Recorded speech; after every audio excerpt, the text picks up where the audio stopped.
Hi, I'm Tyson Franklin, and welcome to this week's episode of the Podiatry Legends podcast. The podcast is designed to help you feel, see, and think differently about the podiatry profession. With me today is Dr. Nicole Freels, and she owns Lexington Podiatry in Kentucky, USA. So, Nicole, welcome to the podcast. Thank you so much. I appreciate you inviting me on here. I've been trying to track you down for so long, and you are a busy person. You've got so much going on. And we met in Nashville in 2013. And one of the things that I remember right from day dot of first meeting, and I think you were sitting at the table across from me, was just your enthusiasm towards podiatry. It was you could just tell you loved being a podiatrist. Yeah, definitely. It's literally in my blood. So I started at a very young age, honestly, just hanging out with my grandfather in his practice, observing. And I don't know if you've been in Kentucky whenever it's July or August. It's on my bucket list. I want to do a bourbon tour through Kentucky. Do it in April or October, because there's also Keeneland, which is the horse races. Be a perfect month. And honestly, for weather wise, it's beautiful. So which month is the horse races? What's the best time?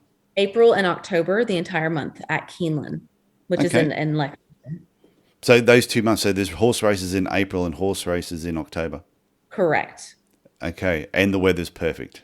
And the weather is perfect. So yeah, the summers in Kentucky are insufferable. So I grew up on a horse farm. So of course there's lots of chores to be done. It's never ending. So one of the ways I would kind of get out of doing some of those chores would go to my grandfather's podiatry practice and hang out, and it was air conditioned. So I thought, I can do this. That his patients are bringing him, tomato and fresh corn that they had in their garden. And he was just literally walking around, shaking hands, kissing babies. Yeah. And I thought, this is the job for me. This is my future career. I can do this. So even as a 12-year-old, when you saw that, you just went, this is what I want to do. Mm-hmm. Did you waver from that at all? Like as you got older, did you sort of go, I might try something else? It's just always you're going to be a podiatrist? I've never wavered, which is interesting. I talked to my friends and colleagues, and they didn't decide until after the first year of podiatry school, that's what they wanted to do. So it came very natural. I love the environment. I love helping, seeing him help people and for them to recover. And just the interaction with patients is what I really enjoyed the most. And then he had a very nice lifestyle. So that kind of, it fit in together. Yeah. So you're in Lexington. Where was he based? It seems to be, it was a lot more rural. Definitely. It was in actually Portsmouth, Ohio, which is the very, very south part of Ohio, right along the river. Yeah. My geography is not very good. That's up top, isn't it? A little further. Yeah. Yeah. Close. Yeah. Okay, so when going through podiatry school, you sort of because it was something you wanted to do, did you breeze through, or did you still find, oh geez, I had to do a lot more work than expected, or did it come easy because you knew it was what you wanted to do, so you just had to do the work? I would say the former. Seeing the end product as a young child, I didn't completely understand I guess the journey that was ahead of me, which is good because ignorance is bliss. Yeah. I hated school. I was a horrible student because in my mind, I was thinking, a lot of it, as a 21-year-old, what we're learning, I'm like, this isn't podiatry. No one cares about this. We're never going to use it ever. So I had a harder time going through school because to me, it wasn't really reality. I understand you absolutely have to have those building blocks, but if I were a first year, which we had several drop out as a first year, I wish they had been exposed to what podiatry really is. And so the coursework was very, it's a standard, same 2 years as medical school in the States. So I think that if there had been a bit more exposure and engagement on the podiatric standpoint, that maybe people would stick with it a little bit more. Okay, so when you graduated and then you would have done your residency, how did you end up in Kentucky to start with? So you grew up in Ohio. Geez, I'm flat out saying that this morning. Oh, so you grew up in Kentucky. Yeah, it's literally right along the river. I mean, you can throw a rock. Oh, right. Okay. Kentucky, so Yeah, so from Kentucky, and then headed north to Cleveland for podiatry school, then to Tennessee to start my residency, which then partnered with a residency in Atlanta, and then came back home to Kentucky. It's just a very livable area. We get all four seasons. The people are nice. There's a lot of people to help here. There's only really two big cities. So being from a small town, there's a lot of work that we can do, um, and helping many other smaller communities around us. Yeah. Do you drink bourbon? Since bourbon is renowned in Kentucky. Too bad we're not videoing. So you've got a bourbon now. Remember, it's evening. It's evening where you are. Yeah. See, I've got a glass of water because it's 8:00 in the morning here at the moment. But it's still daylight outside. Yes, the sun is going down later, fortunately. Yeah, obviously it's after 6. So Yeah. So what's your bourbon of choice, out of curiosity? I prefer Basil Hayden. Okay. Yes. Yeah, it's a good one, and it's one that's readily available. So that glass that you have there, that was a big glass. Is that straight? Actually, no, this is an old fashioned, Oh, and okay. it's a rocks glass. So Yep. it may look big when I do that, but now it looks like a shot glass. No, it doesn't. So, Definitely doesn't look like a shot glass. so yeah, it's an old fashioned. Okay. So Basil Hayden is your preferred choice just straight on the rocks, or you don't mix it? Oh, that's a mixer. So yes, an old fashioned is orange bitters, cherry, like maraschino cherry, and then some simple syrup with your bourbon. Okay, but So you it's use Basil Hayden in that. Mhm. Oh, okay. I've only ever had it just either straight or just on the rocks, not as a mixer. Never Have you used it ever as a seen the mixer. series? With a mint julep. Yeah, Yes. we'll mix Jim Beam because it's like it needs Yeah. to be mixed. You can't Yes. you drink it straight. Yeah, it's just it's tough. So that's our mixing one. But yeah, I'm a bit fond of bourbons. It's like I love rum, just love all whiskeys in general. But I've sort of bourbons at the moment. I've got a real taste for it. So It's it's funny you say that, and obviously we'll get into it in a minute, but my recently launched men's care line, and honestly, you're the first to hear about it. We haven't even announced it anywhere. I know I've got that here. This is modern podiatrist, mod pod. We're gonna get to that. Everyone has to hang on. Yes. They have to Yes, hang on but for the that. the second line since you got that is bourbon themed. So we have two Oh, different. Yes. oh, So okay. Yeah, we need to go there. So you eventually, okay, you did your residency, then you started working for yourself. correct. And so, what was the I, process then? Why did you decide you wanted to have your own practice? honestly, I had gotten several offers, and the non-compete clauses were very strict because, again, we're just a couple cities in Kentucky, so I don't know how that would have held up. Nonetheless, those did not work out. Wasn't really what I was looking for. I wasn't really interested in working for someone. I had an idea of how I wanted things ran, and it wasn't the normal kind of podiatry practice that you see. So I just kind of wanted to change things up a bit. And I thought, well, my husband's got his MBA and other degrees that contribute accounting and things like that. And we said, let's just give it a try. And what's the worst that can happen? Oh, I love that. I always love that saying. What's the worst that can happen? Well, I used to say this to my wife all the time. That no matter what we were going to do, I said, let's look at it. I said, what's the worst that can happen? And if you can live with that result, then it's not a bad result. I said, then, and chances are the worst thing happening is unlikely, so it can only be better than the worst. Absolutely. So therefore, it's worth doing. So in your practice, so you had a small practice to start with, and you outgrew that. What was the factors behind you reckon outgrowing it? Honestly, I talked to Rem Jackson several times about this. I said, Rem, I don't know what to do. Like, there's literally just not enough hours in the day, and we were busting at the seams. Yeah. It was about, under 900 square feet was my first build out with 3 exam rooms, and we were doing 40 to 50 people in those 3 rooms, it was literally like a closet. Um, and the concept behind it was just running it like my grandfather did, having a family kind of centered practice. Everything revolves around the patient, and every touch point from scheduling to checkout, whatever.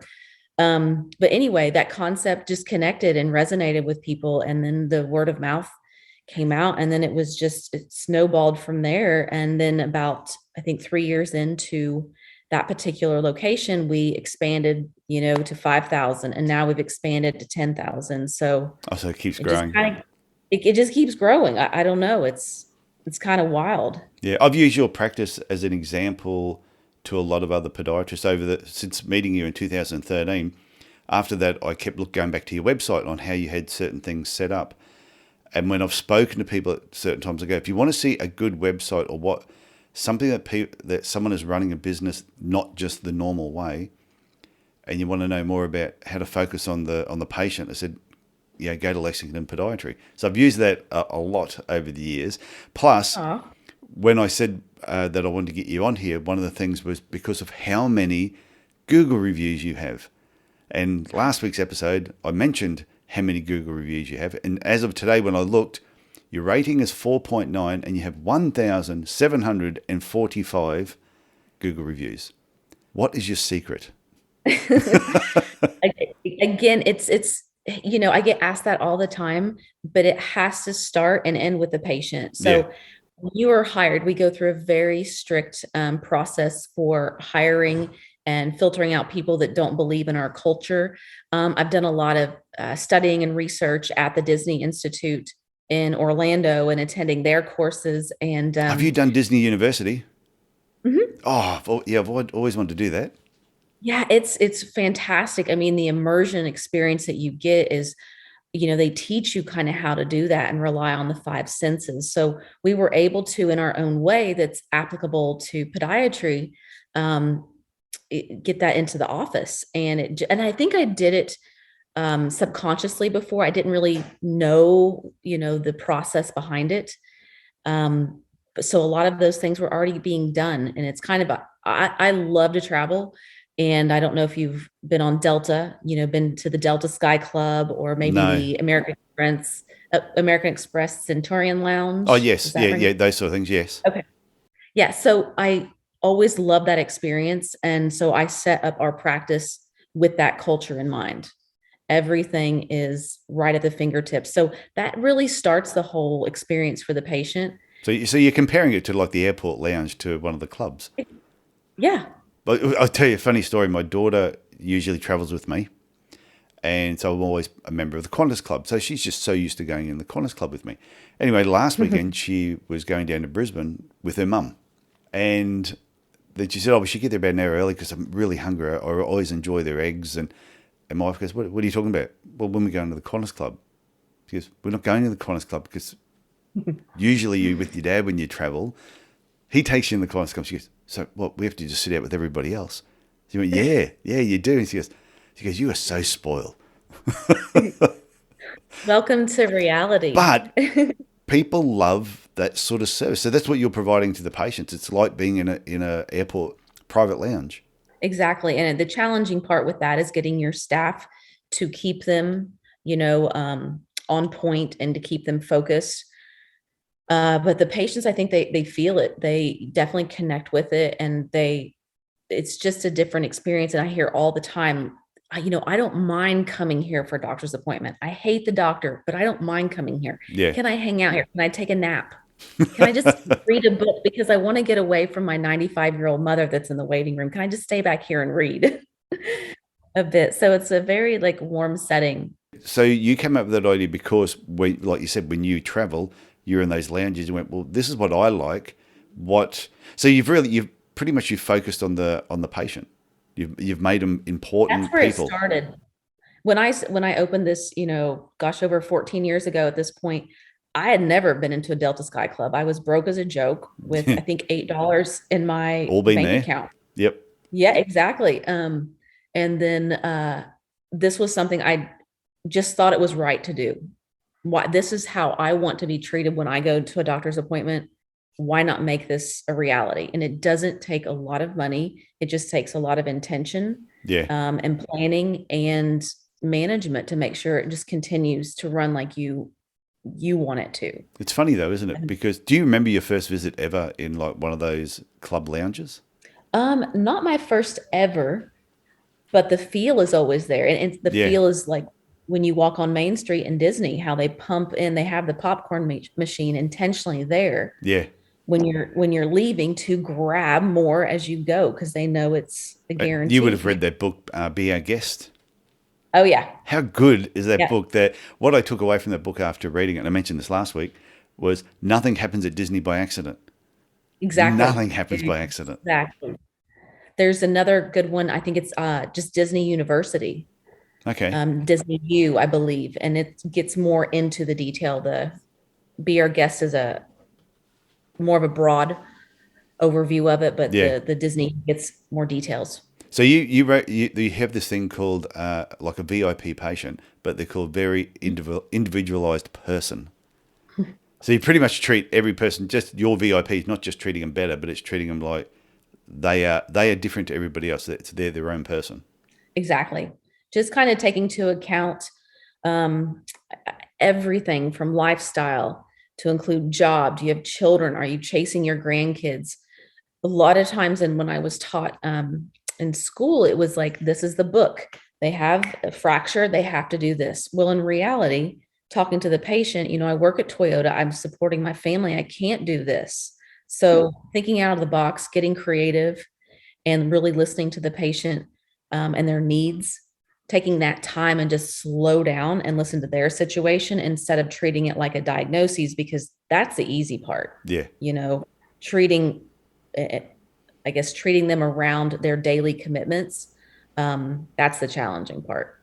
So with your say for example, your fees compared to say your competitors, are your fees much higher than everybody else's to be able to deliver this service? Because I could picture some podiatrists in the head go, oh well, to be able to give so much more to the patient, it would cost me so much more to do that. Whereas sometimes it doesn't cost as much as what they think. Yeah, exactly. Like we talked about intention. Yeah. And it depends on your ROI. So, for example, we use a company and we put scents that are relaxing, lemongrass or something like that into the office areas. So, is that a cost? Absolutely. But how many times do people say, gosh, it smells so good in here? I wasn't Yeah. expecting this. And you really break the stereotype of a podiatry practice. Those are the ones that are going to refer you. Those are the ones that they're walking away with this experience that they absolutely have to take to another patient. So again, something that, like you said, it's not always expensive, but is Mm. there expense involved? Absolutely. And the reinvestment into the just the physical property alone and updating paint colors and designs and redesigns, that's costly, but it's worth it. Oh, true. You see it on the bottom line. So Yeah. And a smile costs nothing. Like I've walked into mhm. doctors' clinics and you're greeted by the woman that's been weaned on vinegar, and yeah, you walk in, she's just sour, and the desk is untidy, and they peer over the glasses and they go, "Doctor, will be with you soon. Take a seat." And there's no communication. You don't feel you're not actually. You feel like you're being a pain in the ass by turning up. You've ruined their day because the business is so busy, and a nice smile doesn't cost anything. That's the first person they're going to meet. We talk about design and redesign, intentionally dropped our computers below eye level of our team member. So when that person came in, the desks are oriented for when that person comes in, they're looking directly to, and that front office person's nose to immediately look up. That is not, do not stop, do not pass go. You have to look up. So, and they understand how important that is. We record videos to train our staff on expectations.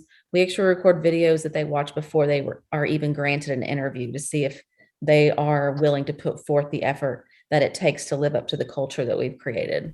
Yeah, I've seen some new clinic designs lately where they've got a desk at the in the reception area, and they're almost like walking into an old school travel agency, where there is no Yeah, barrier. There's not this desk and a wall where there's like a barrier between you and them. It's sort of very open that they just sit in here, pull up a seat, let's have a conversation, and that's how the reception area has slowly been designed, which I thought was great.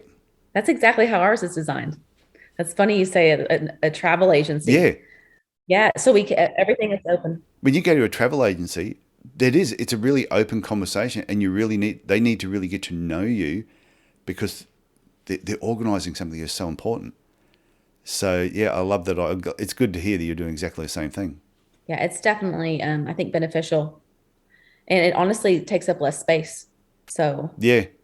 more space for people to sit and have them be more comfortable, as opposed to you having these big areas that are just oversized that you don't need.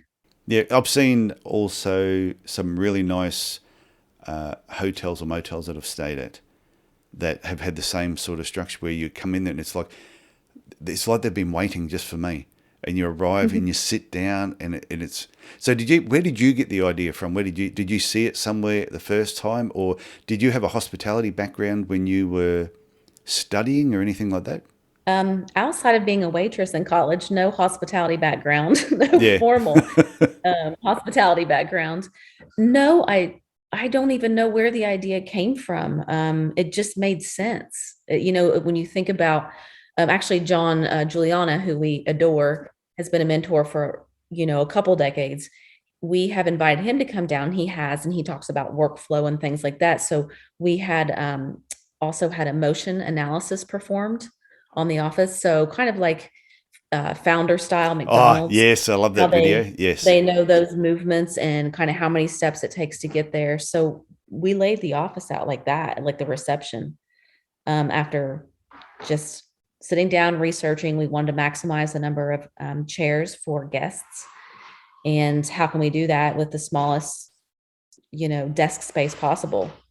Yeah, that's one thing about that movie. I always tell people, if you get out the Founder movie and just watch how they laid everything out on that basketball court, and how they're all spinning around, they go, no, we bang into each other here. Let's do it again. And then went back and did it again. It's so smart. That movie is fantastic. Such a great idea. There's another good series out. I think it's on the History Channel. It's called The Food That Built America.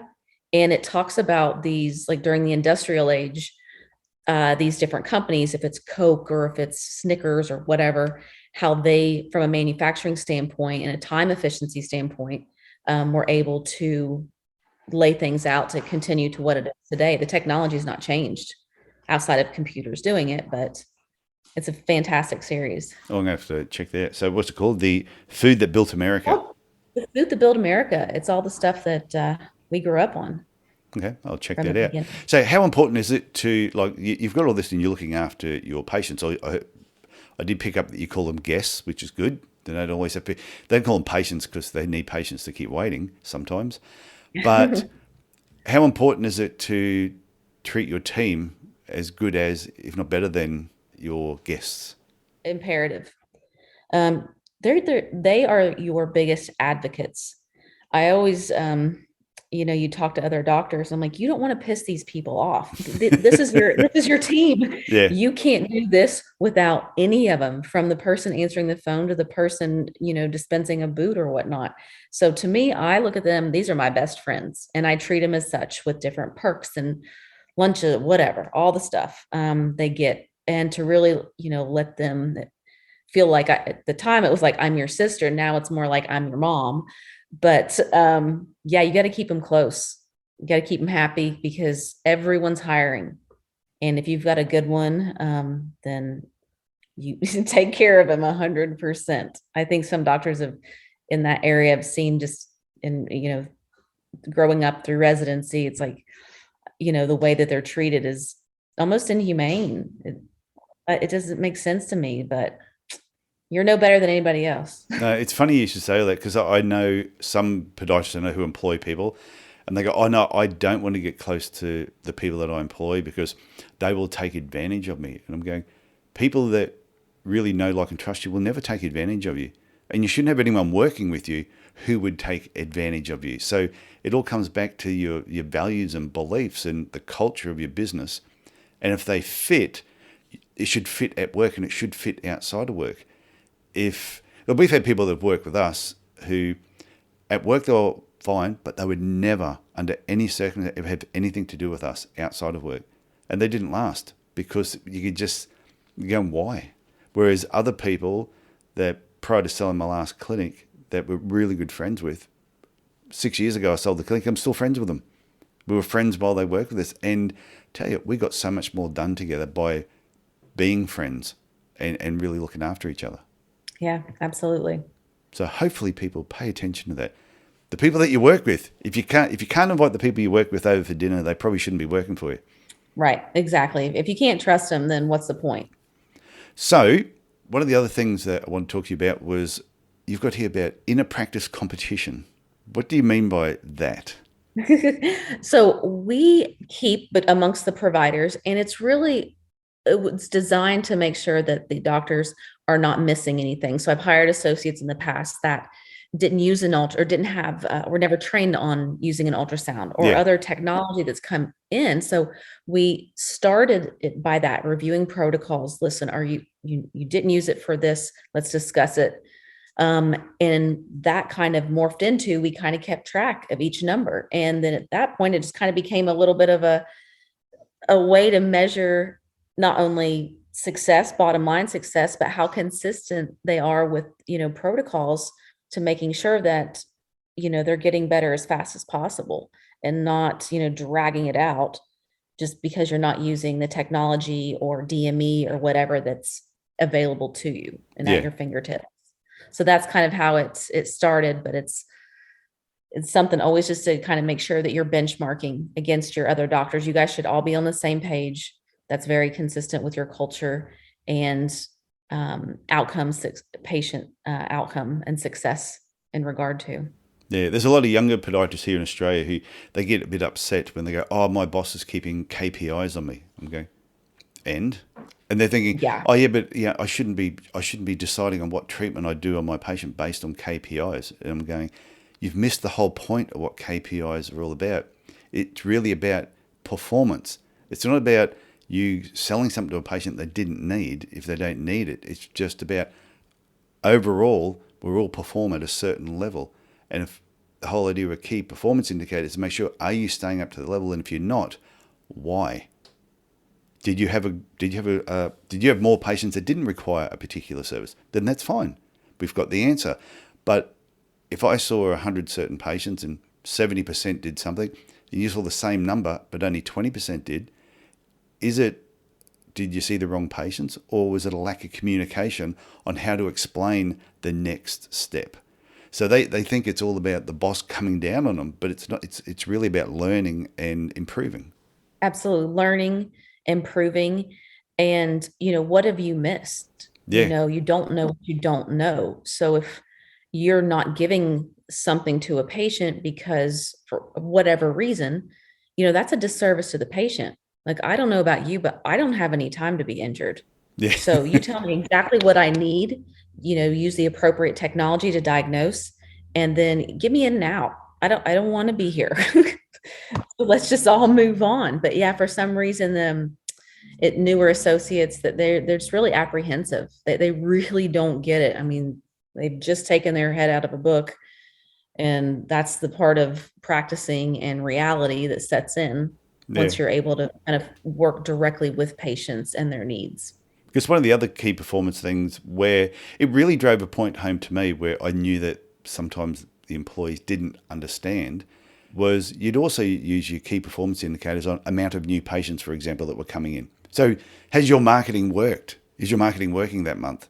I knew, say for example, you saw 100 new patients a month, and if it was the 15th of the month and you'd only seen 25, but nothing else had changed, I would then say to everyone, do not come to me and ask for a day off in the next 2 weeks, because I know, based on the amount of new patients coming this month, we are way off. It is going to be a really busy 2 weeks. And all of a sudden, bang, that would happen. And they go, how did you know that? And you go, because of using KPIs. Mhm. It helps you predict sort of what's going to happen in the future. It's not a statistic. It's saying, what do we need to change, or what can we do to make a change tomorrow or the next day. So, but it's perfect for training as well. It's an absolute shame that there's not one course on discussing the importance of these numbers. Um, the business has to run. You've got to keep the doors open, and the associate has to understand we've got to kind of get out of Peter Pan world. We're done with school. Let's apply it to the real world. Yeah, But you have to take into account that, these people are running a business, and how do I add to it as opposed to detract from it? Yeah, I wish they would add it to the curriculum. Some, handful of business courses, I think would have saved, a lot of people. Unfortunately, I've seen, not do so well and have to close up or sell out or whatnot. I think if we just had a little more education on our end, it would be it would go spades over for those that don't have a Rob in their back corner helping them with all this business stuff.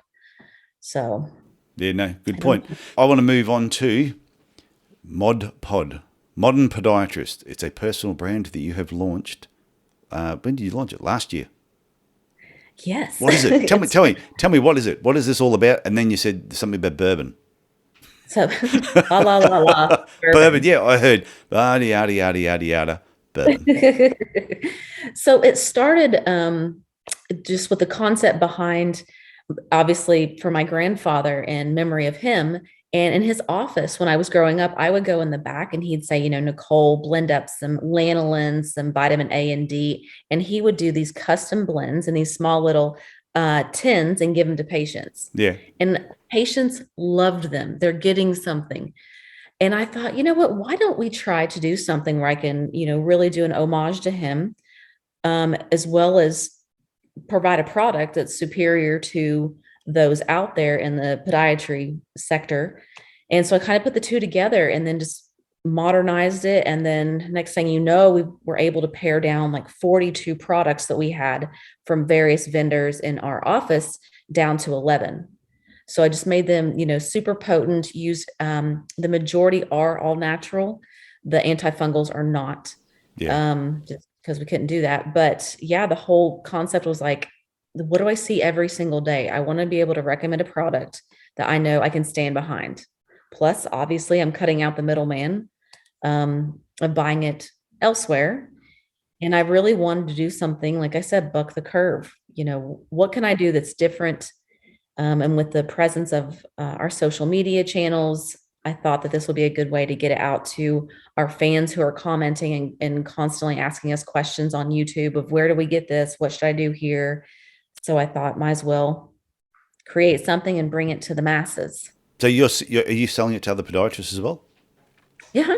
All right. Yep. Okay. We just started in December actually offering it because we tested everything in-house for about 4 months. Yeah. And we were able to do, I think, about $100,000 in sales in 6 months. Oh, Just nice. on the Mod Pod. Yeah, just on the Mod Pod line.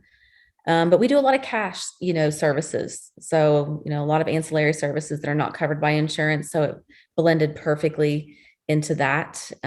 So that's kind of launching into just a brand, and we're adding, I think we've got 15 more products that we're adding to it. So it's going to be its own beast. So that'll be my side job. So this is within America. Are you exporting it to any other countries at the moment? We are getting ready to sign with the largest medical supplier for, I guess, globally. Yeah. So we're finalizing that deal. So we'll be everywhere. Okay, so it'll go to all countries. It'll get distributed to all countries. Oh, cool. Yeah. So it will be available in Australia soon. Yes. Yes, sir. Okay, well, you heard it here first. See, the Podiatry Legends podcast, breaking news. It's almost like a news segment now, isn't it? Right. So then we kind of morphed into the men's line because some of the men, maybe they don't want to smell like lemongrass or peppermint. No, I don't. And I don't. so, I'm not a lemongrass peppermint person. So we were sitting in this really cool, charcuterie place downtown. And I was like, that's my next scent. It's vanilla and tobacco. They were pumping it in. Yeah. Same Disney concept, enhancing the experience. And a week later, we had the scent to started blending it. So it just came off the line a couple days ago. Is this the bourbon one? This is the bourbon line. Mm-hmm. Mod Pod Men. It's funny you said one of my favorite shops is it Bath and Body Works? Uh-huh. I know, it's really weird. It's just one of my. Me too. That's one of my favorite stores. It is one of my favorite stores, and I came across it the first time. I think it was in Denver, Colorado. I just happened to walk down and saw the store. My daughter was saying, "Oh, if you're going to America, there's this shop called Bath and Body Works." So it was funny, and I go with a friend of mine, young guy who was a chiropractor, Brent, who's actually been on the podcast. And him and I walk in there, and we're both sniffing all these scents. And anyway, this guy came up and served and just assumed we were a gay couple. And then I remember saying to the guy, I said, no, we're just friends. I said, but out of curiosity, if we were gay, which one do you think of us as more dominant?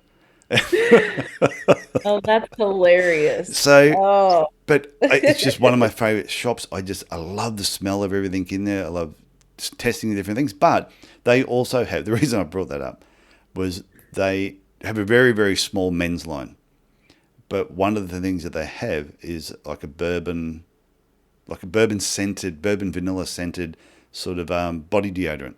Oh, well, I'll have to go check it Yeah, out. which I really liked, and I bought some when I was over there.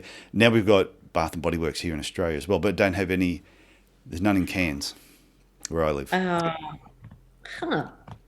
Interesting. So you've only just kicked that off. How's that? Has the men's line, is that available yet, or not quite? We dispensed our first product yesterday. Oh, cool. So yeah, Okay. we're getting it loaded up onto the website. Going to have, of course, the social media support there, and then we're in boutiques and different things like that. So roll that out to our current customers. That is really good. So, See, I love it when podiatrists are like, using what they know as a podiatrist, but they're just branching outside of what they do, yeah, dominating the absolutely. world. I That's the creative component, I'd say, is the only thing missing in podiatry, like the day to day. Yeah. And so that's something I constantly have to be thinking of something to do next, because that kind of keeps my mind sharp, because it gets obviously mundane talking about plantar fasciitis, 30 times a day, which I love to treat, don't get me wrong.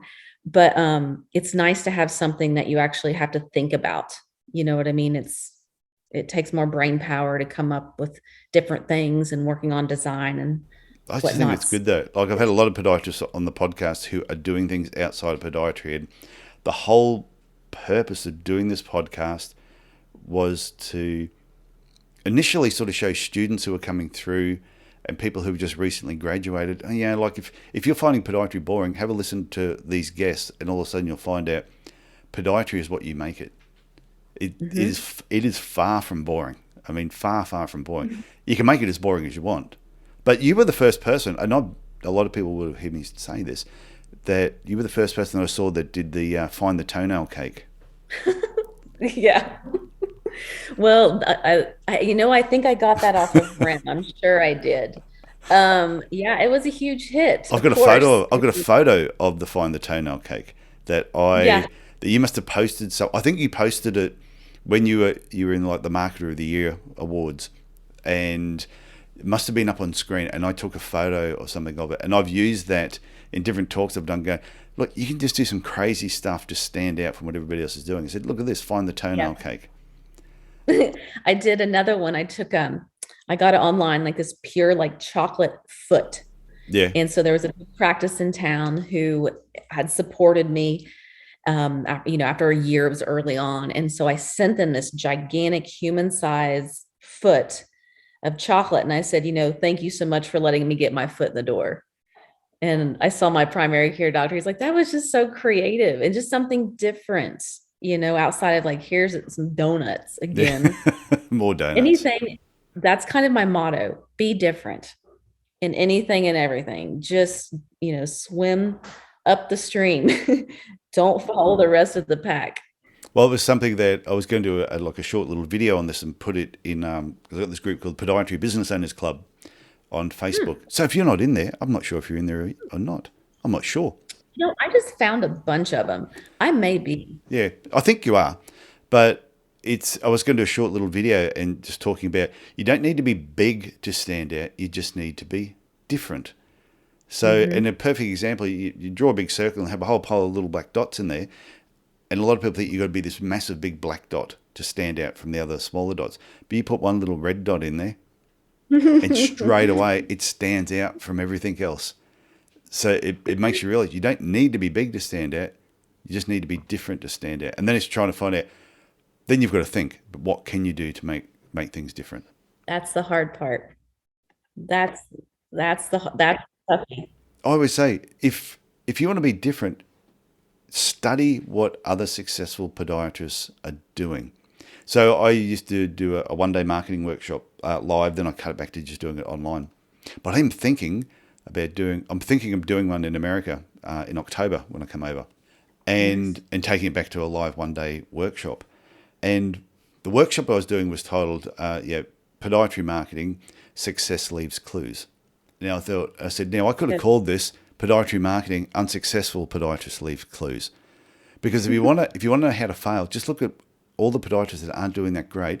What do they read? Who do they hang with? What do they do? How do they market? And just go and copy that. But if you want to be successful, just follow all these clues that everybody leaves. So anyone can get on your website, look at photos, look at pictures, look at how you write. Now you're in Lexington. There could be a podiatrist here in Melbourne who could look at what all the podiatrists in America and all around the country are doing, steal all their ideas and make it their own. Yeah. Because they're not in competition to you. It's all there in front of them. They just got to think Right. about it. Well, I just think about Bill Gates. Yeah, You don't have to be there first. You just have to be better. pretty So I much. think I get asked that quite a bit, how do you do this? Especially about marketing and things like that. And I think the biggest, advice in that for that question is that you have to be authentic. It has to be you. Like someone that doesn't really have this philosophy and this kind of, small town, hometown, Southern girl type thing would have a harder time pulling off this kind of, culture and hospitality Yeah, than if you're in New Jersey or New York.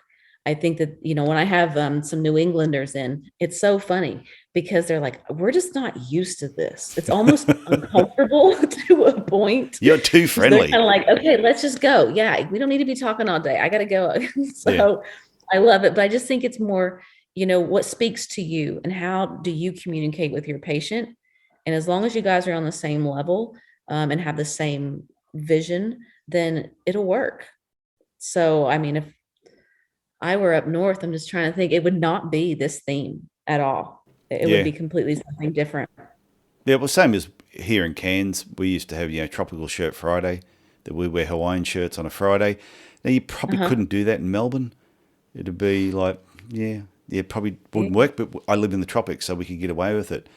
But my Yeah. clinic was themed superheroes, so each consultation room was themed. So you had the Spider-Man room, Green Lantern, Superman, and the toilet door had Thor's hammer on there because he was the god of thunder.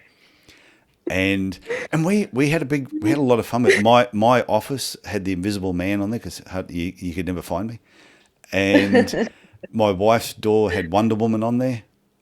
And patients would come in. Our lab area had Professor X, and That's fun. yeah. That's So good. and then we had patients slowly coming in who were bringing us stuff.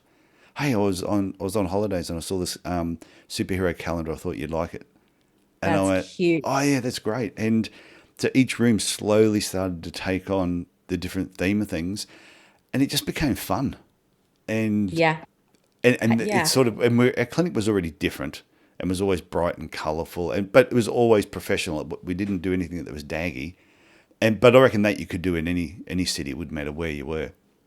But us Absolutely. wearing shorts, we always wore shorts to work. Shorts, joggers, polo shirts. That was just what we did. To do that, like in Melbourne, once again, probably wouldn't fit. Probably too cold too. Yes, my parents live in the Keys in Key Largo, and my dad keeps trying to get me to move down there permanently. And he's like, my doctor, I go to the hospital, and he's got flip-flops and shorts on. He's like, Nicole, this is perfect for you.